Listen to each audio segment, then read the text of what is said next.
सर्वसामान्यांच्या हक्काचा आवाज जागर जनस्थान।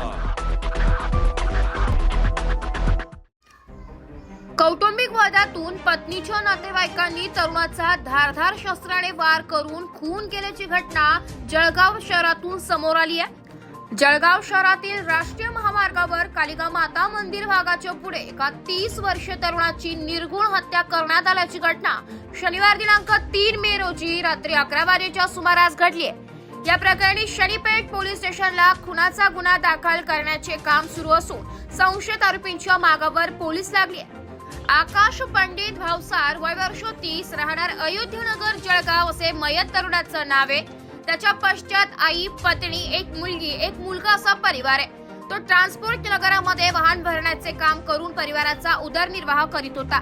केसीएन दरम्यान अनेक महिन्यांपासून आकाशची पत्नी सातत्याने माहेरी जात होती, त्यामुळे त्यांच्या घरी कौटुंबिक वाद सुरू होता। शनिवारी रात्री 11 वाजेच्या सुमारास आकाशच्या सासरच्या मंडळींनी हॉटेल A1 जवळ आकाश सोनार याला गाठले।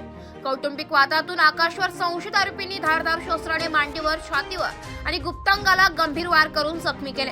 केसीएन आकाश यास शासकीय वैद्यकीय महाविद्यालय रुग्णालयात दाखल करण्यात आले असता वैद्यकीय पथकाने तपासून त्याला मयत घोषित केले।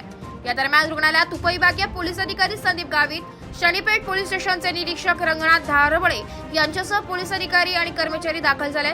4 संशयित तरुणांची नावे समोर आली असून पोलीस त्यांचा शोध घेत आहेत। जागर जनस्थान करिता प्रतिनिधी फराज अहमद, जळगाव।